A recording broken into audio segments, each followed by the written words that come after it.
예레미야 31장 31절에서 34절까지의 말씀입니다. 제가 한 절 읽고 여러분 한 절 읽고 마지막 절 같이 읽도록 하겠습니다. 여호와의 말씀이니라. 보라, 날이 이르리니 내가 이스라엘 집과 유다 집에 새 언약을 맺으리라. 이 언약을 내가 그들의 장기를 손에 잡고 애굽 땅에서 인도하여 얻은 날에 백성과 같이 하였으니 내가 그들의 남편이 되었어도 그들이 내 언약을 깨뜨렸습니다. 여호와의 말씀이니라. 그러나 그날 후에 내가 이스라엘 집과 맺을 언약은 이러하니 곧 내가 나의 법을 그들의 속에 두며 그들의 마음에 기록하여 나는 그들의 하나님이 되고 그들은 내 백성이 될 것이라. 여호와의 말씀이니라.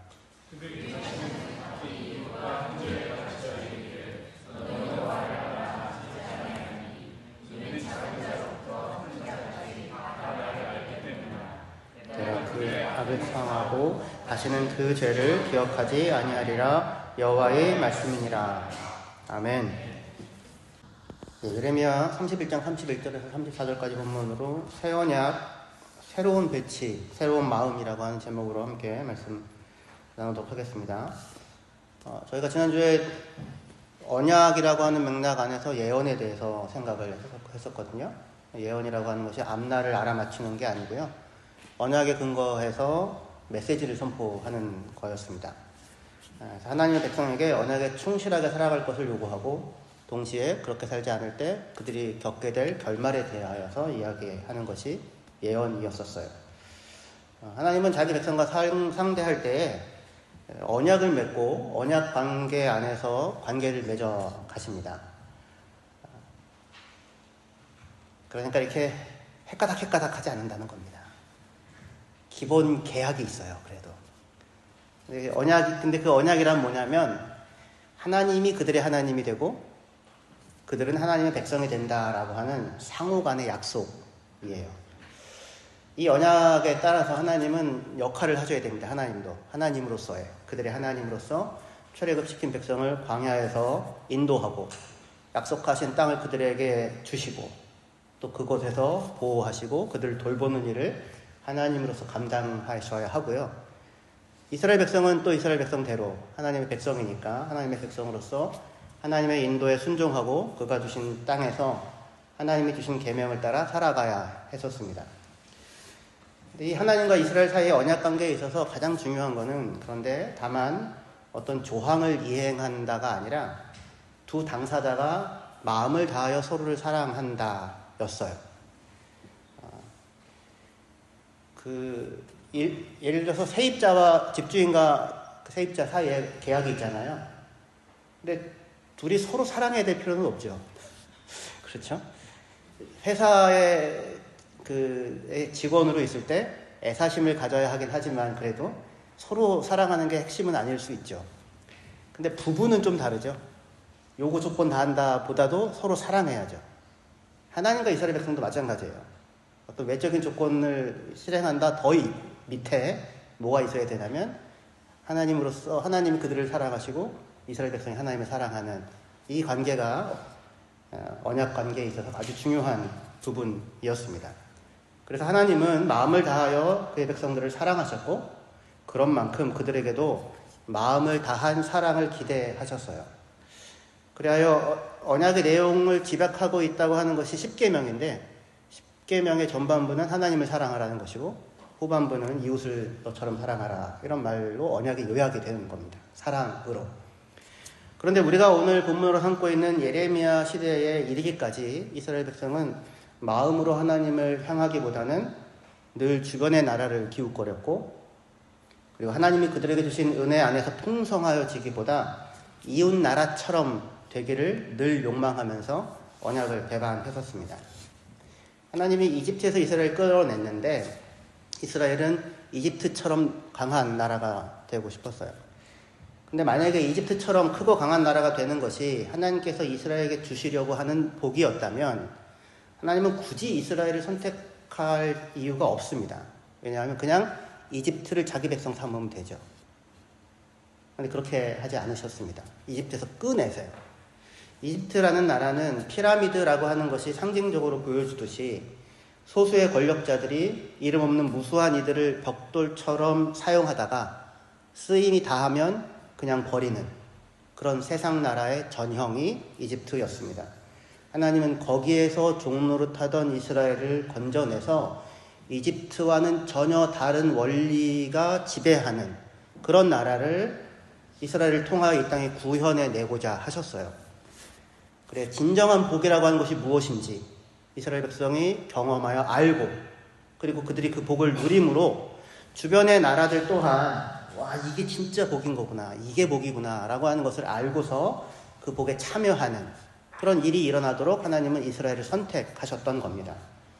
그런데 이스라엘 백성이 생각하는 복의 기준은 언제나 어디였냐면 자기가 오랫동안 종노릇하고 살아왔던 이집트였어요. 그리하여 하나님이 그들에게 주시고자 하시는 복을 그들은 알지 못했고요. 맛보아 알지 못했습니다. 왜냐하면 말씀대로 순종하는 삶이 그들에게 없었기 때문이죠. 그래서 예레미야 9장 23절부터 보시면 이렇게 이 말씀에서 잘 확인할 수 있습니다. 여호와께서 이와 같이 말씀하시되 지혜로운 자는 그의 지혜를 자랑하지 말라. 용사는 그의 용맹을 자랑하지 말라. 부자는 그의 부함을 자랑하지 말라. 자랑하는 자는 이것으로 자랑할지니 곧 명철하여 나를 아는 것과 나 여호와는 사랑과 정의와 공의를 땅에 행하는 자인 줄 깨닫는 것이라. 나는 이 일을 기뻐하노라. 여호와의 말씀이니라. 여호와의 말씀이니라. 보라, 날이 이르면 할례받은 자와 할례받지 못한 자를 내가 다 벌하리니 곧 애국과 유다와 에돔과 암몬 자손과 모압과 및 광야의 삶에서 살적을 깎은 자들에게니라. 물론 모든 민족은 할례를 받지 못하였고 이스라엘은 마음의 할례를 받지 못하였느니라 하셨느니라. 이스라엘이 진정으로 자랑해야 하는 것이 있다면 그것은 지혜나 용맹이나 부유함이 아니라 그들이 하나님을 아는 백성이다라는 사실이에요. 그건 그들만 아는 거잖아요. 세상 가운데서. 지혜자가 지혜를 자랑하고 용사가 용맹을 자랑하고 부자가 부유함을 자랑하는 것은 너무도 당연한 것 같은데, 그런데 하나님은 그게 자랑할 게 아니라 너희가 하나님을 안다는 것이 자랑이라고, 그게 엄청난 자랑이라고 말씀하십니다. 하나님의 백성의 정체에 대한 물음인 거예요. 이스라엘 백성은 다른 나라보다 더 지혜롭고 더 똑똑하고 다른 나라보다 더 군사력이 강하고 다른 나라보다 더 부유한 것으로 특징 지어지는 나라가 아니라 그들이 하나님을 안다는 것으로 온 세상 가운데 빛이 되는 그런 나라로 부름을 받았습니다. 그런데 이스라엘의 마음은 하나님을 아는 지식으로 채워지지가 않았어요. 그들의 마음이 하나님의 사랑, 하나님의 의로움, 하나님의 진실하심으로 채워져야 하는데 이집트에서 종노릇하던 때처럼 힘과 능력과 부유함을 쫓아서 그것으로 자기의 존재감을 확보하고 살아가고자 하는 그런 어리석은 마음이 그들의 마음을 채우고 있었습니다. 지혜자가 지혜를 자랑하고 용사가 용맹을 자랑하고 부자가 부유함을 자랑하는 것, 이게 뭐가 문제인가 생각할 수 있는데 그게 이 세대의 삶의 방식이에요. 자기가 가지고 있는 것을 기준으로 자기를 평가하고 자기를 기준으로 타인을 저울질해요. 그리고는 타인과 비교하여서 더 많이 갖고 더 크게 짓고 더 높이 쌓는 일을 하면서 평생을 사는 겁니다. 애굽에서처럼. 근데 하나님은 자기의 백성이 그것과는 다르게 살기를 바라셨어요. 그들이 하나님을 알기를 원하셨습니다. 다시 말해서 그들이 하나님의 사랑을 알기를, 하나님의 의로움이 무엇인지 알기를, 하나님의 진실하심이 무엇인지를 알기를. 그래서 하나님이 어떻게 그의 지혜와 용기와 힘이라고 하는 것을 가지고 연약하고 가난한 이스라엘 백성 같은 사람들을 복되게 하시는 분이신지를 그들이 깨달아 겪어 알기를 원하셨습니다. 하지만 이스라엘 백성은 몸의 언약 백성이라고 하는 표식인 할례를 갖고 있음에도 불구하고 하나님을 알지 못하는 할례 없는 이방인과 동일한 마음과 생각을 가지고 살아갔어요. 이방인들은 하나님을 몰랐고 하나님을 안다고 말하는 이스라엘은 그 마음에 할례가 행해지지 않아서 그래야 하나님을 아는 자로 살지 못하고 세상의 영광을 따라 살아가는 어리석은 모습을 반복했던 것이 이스라엘의 역사였습니다. 그런 이스라엘을 온 땅으로 이제 흩으시면서 예레미야에서 하나님은 앞으로 그가 행하실 일에 대하여 말씀을 하시는데 뜻밖에도 하나님은 그런 그들과 새 언약을 맺으시겠다고 말씀하시는 것입니다. 우리 본문 예레미야 31장 31절이요. 여호와의 말씀이니라 보라 날이 이르리니 내가 이스라엘 집과 유다 집에 새 언약을 맺으리라. 이 언약은 내가 그들의 조상들의 손을 잡고 애굽 땅에서 인도하여 내던 날에 맺은 것과 같지 아니할 것은 내가 그들의 남편이 되었어도 그들이 내 언약을 깨뜨렸음이라. 여호와의 말씀이니라.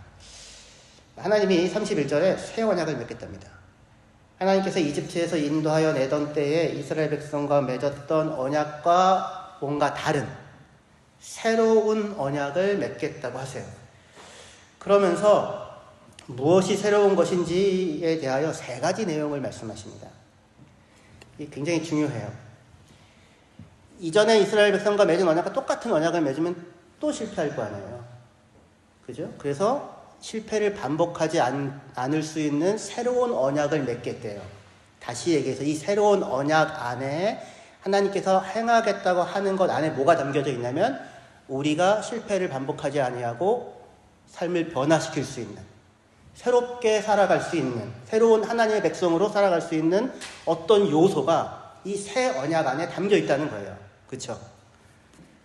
무엇이 새로워질 때 우리의 삶이 새로워질 수 있는지 그것을 이 말씀에서 우리는 확인할 수 있습니다.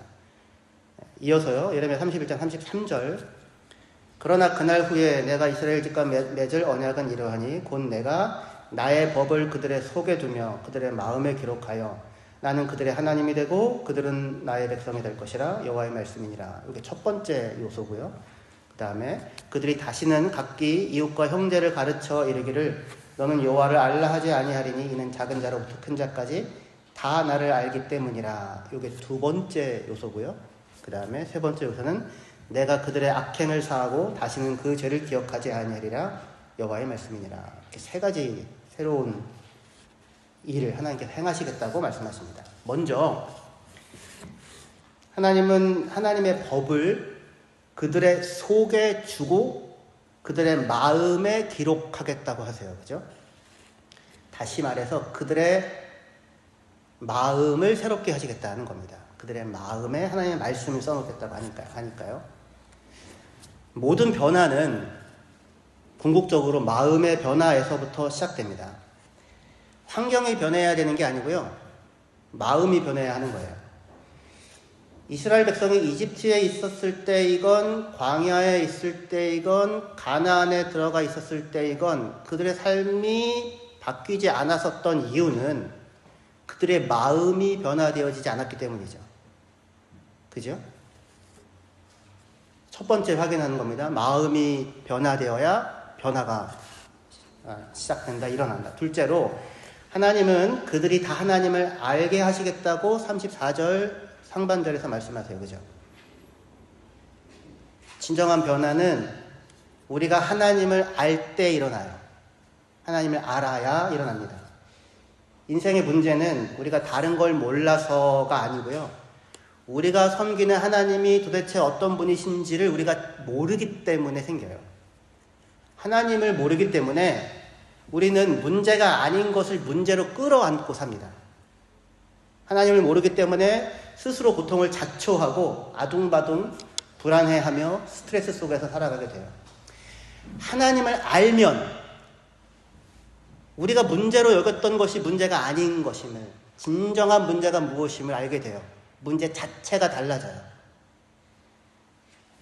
셋째로 하나님은 34절 하반절에 말하듯 그들의 죄를 용서하시고 그것을 다시 기억하지 않겠다고 하세요. 하나님의 새 언약 백성은 예수 그리스도로 말미암아 용서받은 그의 백성입니다. 저와 여러분들은, 예수를 믿는 저와 여러분들은 예수 그리스도로 말미암아 용서받은 하나님의 백성인 줄 믿습니다. 누구도 이 하나님과 우리와의 관계를 끊을 수도 없고 해칠 수도 없습니다. 하나님께서 그렇게 말씀하십니다. 내가 그들의 죄를 사하고 다시는 기억하지 아니하리라. 하늘에 있는 것이나 땅에 있는 것이나 그 어떠한 것도 우리 주 예수 그리스도 안에 있는 하나님의 사랑에서 우리를 끊을 수 있는 것이 없습니다. 내가 하나님에 의하여 온전하게 용납된, 용서받은 그의 사람이라는 사실을 우리가 알 때 삶이 달라질 수 있어요. 뭐가 달라지냐면 더 이상 우리는 합격점을 받기 위해서 인생을 사는 게 아니에요. 더 이상 내 능력을 증명해야지만 받아들여지는 자가 아니에요. 하나님이 우리를 사랑하세요. 우리를 용서하시기 위해 자기 아들을 내어주시죠. 이 관계를 무엇도 끊을 수가 없어요. 근데 이 관계 밖에 있을 때는 내가 나를 증명해야 돼요. 내가 합격점을 받아야지만 들어오는 관계. 그렇지 않아요. 하나님이 우리를 그의 아들의 피로 씻으시고 용서하셔서 너는 내 사랑하는 아들이라고, 자녀라고 붙잡아 주신 거잖아요. 근원적으로 다른 관계예요. 언약, 새로운 언약 안에 있는 이 관계. 이것이 우리의 삶을 다르게 만드는 근원적인 변화입니다. 이 세 가지 내용이 다 중요한데 오늘은 그 중에서 첫 번째 내용인 마음의 변화라고 하는 것에 대해서만 살펴볼 거예요. 하나님이 허락하시면 나머지 두 개도 언젠가는 살펴볼 수 있겠죠. 33절에 보시면 하나님께서 그들과 새 언약을 맺겠다고 하시면서 그들 속에 뭘 주겠대요? 하나님의 법을, 말씀을 주시겠대요. 그리고 그것을, 하나님의 말씀을 그들의 마음에다가 써 넣으시겠대요. 새겨 넣으시겠다고 말씀합니다.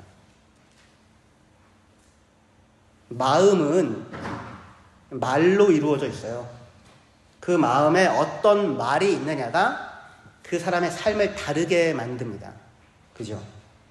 그런데 하나님께서 새 언약을 맺겠다고 하시면서 그들의 마음에다가 하나님의 말씀을 새겨 넣으시겠대요. 새겨 넣으시겠대요. 써 넣으시겠대요. 그래야 마음의 지형을 말씀을 따라 형성하겠대요. 만들어내겠대요. 마음의 작용이 말씀에 따라 이루어지는 자가 되게 하겠대요. 지금껏 이스라엘 백성들의 마음에 새겨져 있던 것은 그런데 하나님의 말씀이 아니었죠. 이스라엘 백성 안에 새겨져 있었던 것은 예레미야 17장 1절에 보시면 유다의 죄는 금강석 끝 철필로 기록되되 그들의 마음판과 그들의 제단뿔에 새겨졌거늘 이렇게 말해요. 그들의 마음판에 새겨져 있는 게 하나님의 말씀이 아니라 죄가 새겨져 있어요. 그죠? 마음판에 죄가 새겨져 있어요. 자기를 기준 삼아 자기 마음대로 행하고자 하는 마음이 그들의 마음에 있어요. 그들의 마음판에 죄가 기록되어져 있다는 것은 무슨 말이냐면 그들이 죄악되게 살아왔던 삶의 방식들이 마음에 새겨져 있는 거예요. 그리고 그들이 행한 모든 일들 또한 사실은 마음을 구성하고 있는 거예요. 구글은 우리가 행한 모든 일들을 알고 있잖아요. 어디 가 있는지 몇 시간 머물렀는지 다 합니다. 어쨌든 구글이 우리가 행한 모든 일들을 알고 있듯이 우리의 마음도 우리가 우리의 마음과 행동으로 행한 모든 일들을 알고 있어요. 그리고 캐시 메모리라고 하는 게 있잖아요. 이렇게 자주 접근하는 정보가 저장되어져 있어서 재빨리 띄울 수 있는 그게 캐시 메모리인데요. 그런 것처럼 우리 마음 또한 우리가 반복적으로 자주 행하는 사고방식과 반응의 방식 또는 어떤 행위들이 저장되어져 있어서 어떤 상황을 만나게 되면 자동적으로 작동해요. 그게.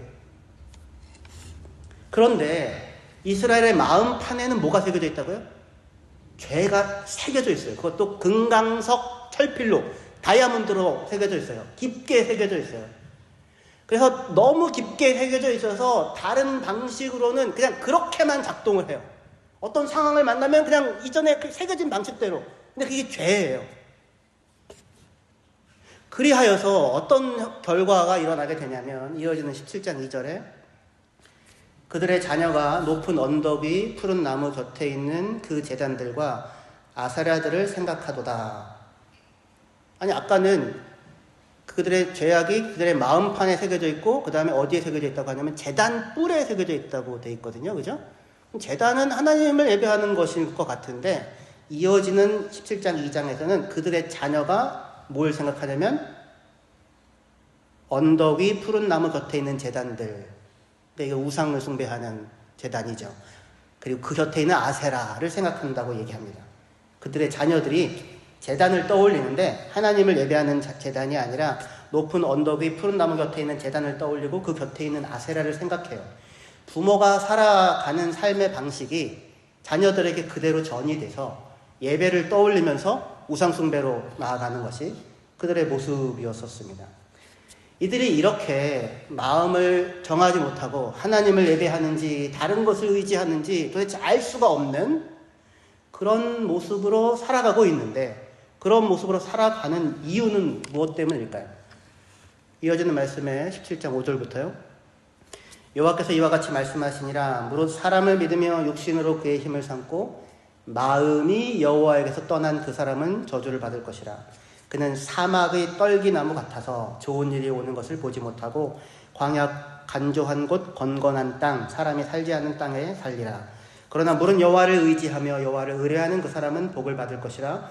그는 물가에 심어진 나무가 그 뿌리를 강변에 뻗치고 더위가 올지라도 두려워하지 아니하며 그 잎이 청청하며 가무는 해에도 걱정이 없고 결실이 그치지 아니한 같으리라.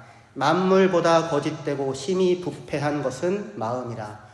누가 능히 이를 알리오마는 나 여호와는 심장을 살피며 폐부를 시험하고 각각 그 행위와 그 행실대로 보응하나니 불의로 치부하는 자는 자고새가 낫지 아니하 나를 품은 같아서 그의 중년에 그것이 떠나겠고 마침내 어리석은 자가 되리라. 두 가지 이미지를 그려 보여줘요. 메마른 땅에서 사람이 살지 않는 외로운 곳에 외롭게 살고 있는 덤불과, 그리고 시냇가에 물가에 심겨져 열매를 맺고 있는 나무, 그죠? 두 가지 이미지를 보여줍니다. 이렇게 대조되는 이미지를 소개하고 있어요. 여러분들은 어때요? 시냇가에 심겨진 나무예요? 아니면은 황량한 곳에 외롭게 버티고 있는 덤불이에요?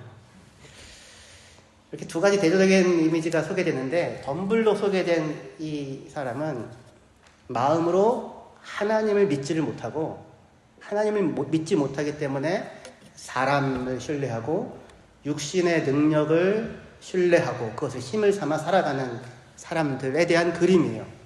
그리고 또 다른 그림인 시냇가에 심겨진 나무는 마음으로 하나님을 믿고 마음으로 하나님께 믿음을 두고 살아가는 사람에 대한 그림입니다. 어디에서 이 갈라짐이 생깁니까? 마음에서 무엇을 믿고 살아가는가라고 하는 것에서 갈라짐이 생기죠. 마음에서. 근데 성경은 이렇게 얘기해요. 만물보다 거짓된 게 마음이고, 그리고 회복 불가능할 정도로 병들어 있는 게 사람의 마음이라고 얘기해요. 그런데 사람은 자신의 마음이 그러함을 깨닫지를 못하죠. 하지만 하나님은 그걸 알죠. 그래, 하나님은 그들이 각각 자신의 마음의 길을 따라 행한 대로 그 결과를 얻게 될 것이라고 말씀합니다.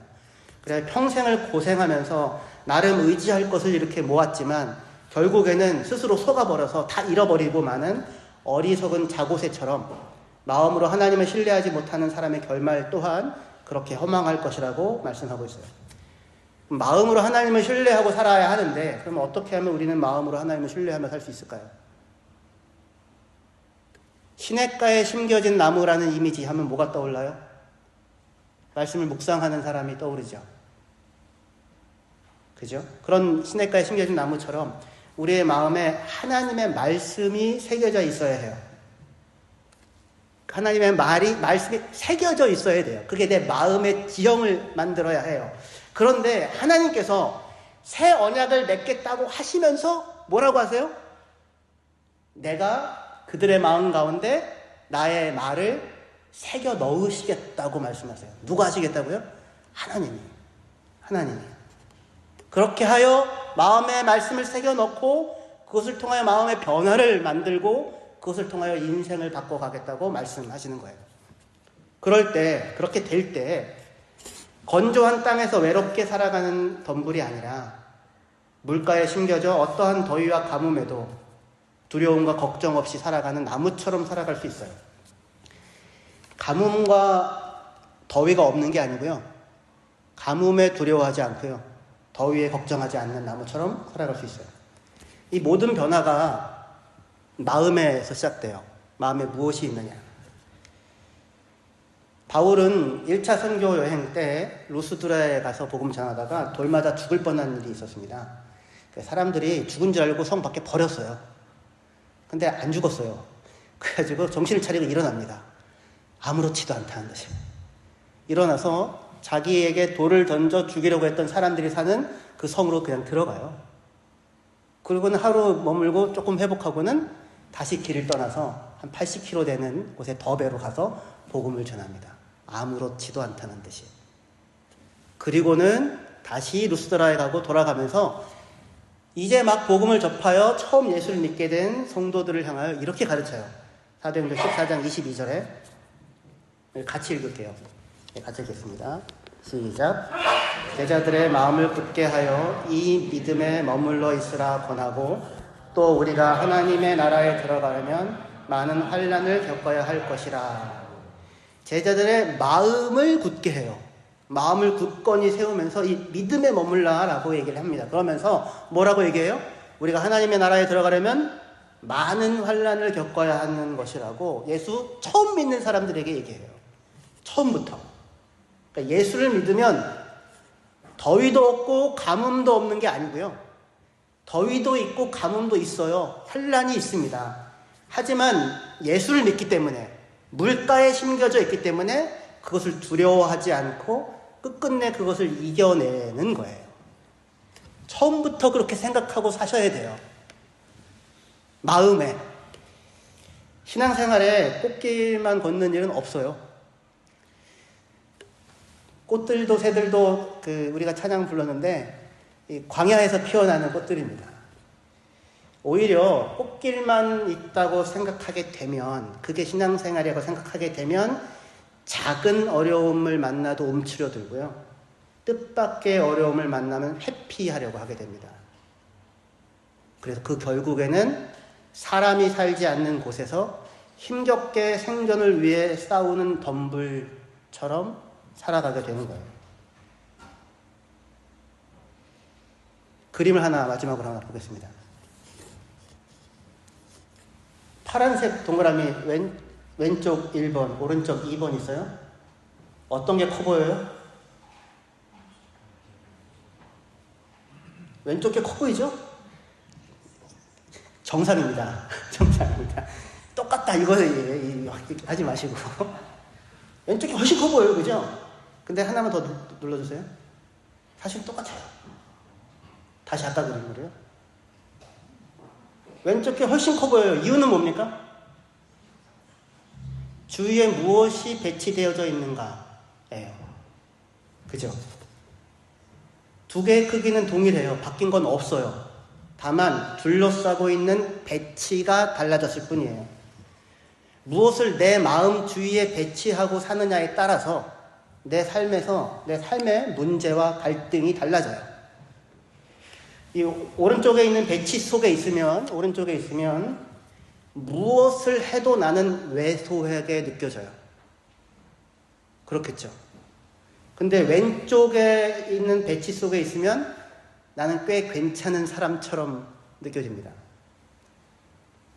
우리를 둘러싸고 있는 것들의 배치가 달라지지 않는 한 그 배치 속에서는 무엇을 해도 변화는 일어나지 않아요. 근데 제가 환경이나 조건이라는 말을 안 썼고요.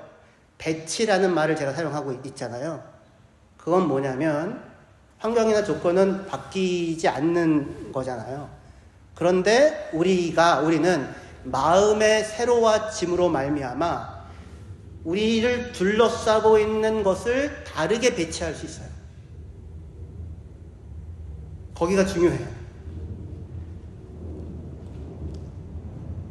성경은 우리에게 이렇게 말씀합니다. 빌립보서 2장 5절이요.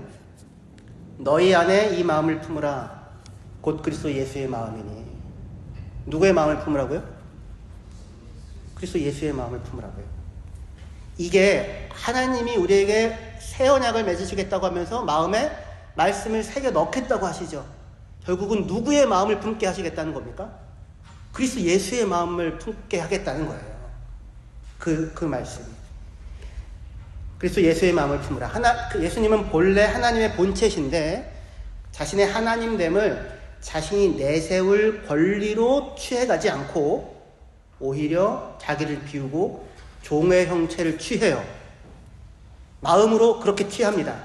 그리고는 자기를 낮추고 죽기까지 하나님께 순종을 하세요. 예수님 어디서 태어나셨습니까? 짐승들 먹이통 속에 태어나죠. 촌구석 나사렛에서 살아요. 그리고 어디서 죽으세요? 십자가에서 죽으시죠. 주위에 어떤 원들을 갖다 놔도 쪼그라들 수밖에 없는 조건 아니에요? 그런데 그분이 하나님이세요. 그분이 하나님의 아들이세요. 아무런 상관이 없어요. 지혜자가 지혜를 자랑하고 용사가 용맹을 자랑하고 부자가 부유함을 자랑하는 거 그거 말고 너희는 나를 아는 하나님의 백성이다. 하나님의 사랑이 무엇이고 하나님의 의의가 무엇이고 하나님의 진실함이 무엇인지를 아는 하나님의 백성이다. 이것으로 마음을 채우라고 하는 거예요. 하나님이신데 나 하나님이야? 이거 안 하시고 자기를 비워 찾아와 누구보다도 낮아지시고 종이 되어서 섬기는 일을 하십니다. 그것이 주님의 마음이셨죠. 내 주위에 큰 원, 작은 원들을 모아두고 그것에 따라 시시각각 나의 존재감이 뒤바뀌는 큰 것들 속에 있으면 쪼그라들고 작은 것들 속에서는 우쭐하고 그렇게 하여 자기 존재감을 확인하는 자가 아니라 하나님의 사랑을 마음에 품고 하나님께서 기뻐하시는 사람들을 위해 그들을 찾아가 내가 가지고 있는 한계 속에서 하나님을 섬기며 이웃을 섬기며 살아가는 삶, 그것이 예수님이 사셨던 삶이고 그리스도인들인 우리에게 하나님께서 품으라고 하는 삶이며 마음인 것입니다. 그 마음을 품으라고 하십니다. 아니, 그 마음을 하나님께서 우리 마음에 새겨 넣으시겠대요. 내가 그렇게 새겨 넣으리라. 새 언약을 세우시면서 하나님이 말씀하시는 겁니다. 그 마음을 품게 하리라. 인생에서, 삶에서. 근데 이스라엘 백성 안에는 무슨 마음이 새겨져 있었어요? 죄가 금강석 철필로 새겨져 있었어요. 깊이. 그러니까 어떠한 상황을 만나면 자동적으로 뭐가 일어나요? 그게 일어나는 거라고요. 근데 하나님이 뭐래요? 내가 새롭게 하겠다고요. 그 내 말을, 내 말씀 너희 마음에 새겨 넣겠다고. 그러니까 우리 삶이 바로 이러한 하나님의 마음이 하나님께서 우리 마음에 새겨가는 삶이 우리의 인생인 것입니다. 그러니까 그 마음을 품으십시오. 종의 형체를 입고 다른 사람들보다 더 낮아져서 누군가를 섬기는 일을 기쁘게 감당할 마음을 품으십시오. 많은 고난을 통해 하나님의 나라에 들어간다. 그게 당연하다. 그런 마음에 결심을 하십시오. 우리의 마음이 새로워짐으로 변화를 받아 하나님의 뜻이 얼마나 기쁘고 얼마나 온전하고 얼마나 아름다운지를 우리 마음으로 받아들이고 항복할 때 우리의 삶이 달라지고 그러한 나를 통해 내가 있는 곳에 하나님의 나라가 임하게 될 것입니다. 기도하시겠습니다.